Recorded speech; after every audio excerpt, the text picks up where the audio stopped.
ആ വിസിൽ മുഴങ്ങിയപ്പോൾ അവസാനിച്ചത് ഒരു മത്സരം മാത്രമല്ല, ഒരു ജനതയുടെ വർഷങ്ങളായുള്ള കാത്തിരിപ്പും സ്വപ്നങ്ങളുമാണ്. കനക കിരീടം സ്വപ്നം കണ്ട് മൈതാനത്തേക്ക് നെഞ്ചുവിരിച്ചു വന്ന മഞ്ഞപ്പഴക്ക് വീണ്ടും കണ്ണീരോടെ മടക്കം. ആ മൈതാനത്ത് തകർന്നു തരിപ്പിണമായിരിക്കുന്ന ആ 10-ാം നമ്പറുകാരനെ നോക്കൂ. നെയ്മർ എത്രയെത്ര പരിക്കുകൾ വകഞ്ഞു മാറ്റിയിട്ടും എത്ര ഫൗളുകൾ വാങ്ങിക്കൂട്ടിയിട്ടും അവൻ ആ മഞ്ഞയും പച്ചയും ജേഴ്സിക്ക് വേണ്ടി പോരാടിയത് ഒരൊറ്റ ലക്ഷ്യത്തിനു വേണ്ടിയായിരുന്നു.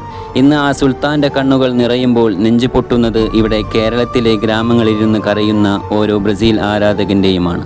പരിഹാസങ്ങളുമായി ഒരുപാട് പേർ വരും, കാരണം തോറ്റവർക്കൊപ്പമല്ലല്ലോ ഈ ലോകം. പക്ഷേ അവരറിയുന്നില്ല, ഞങ്ങൾക്ക് ബ്രസീൽ എന്നത് വെറുമൊരു ടീമല്ല, ഞങ്ങൾ നെഞ്ചോട് ചേർത്ത് വെച്ച ഒരേയൊരു ടീമാണ്.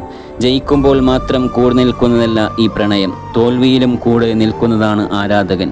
നീ കരയുമ്പോൾ കൂടെ കരയാൻ ഇവിടെ കോടിക്കണക്കിന് ആരാധകരുണ്ട്. നീ തോറ്റാലും ജയിച്ചാലും ഞങ്ങളുടെ രാജാവ് നീ തന്നെയാണ്.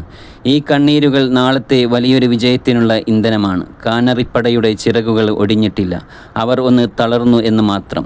തോറ്റാലും മാറ്റിപ്പറയാൻ മറ്റൊരു ജേഴ്സി ഞങ്ങളുടെ ചോരയിലില്ല. ഈ മഞ്ഞക്കടൽ വീണ്ടും ഒരു സുപ്രഭാതത്തിൽ ഇരമ്പിയാർക്കുക തന്നെ ചെയ്യും, കാരണം ഇത് ബ്രസീലാണ്.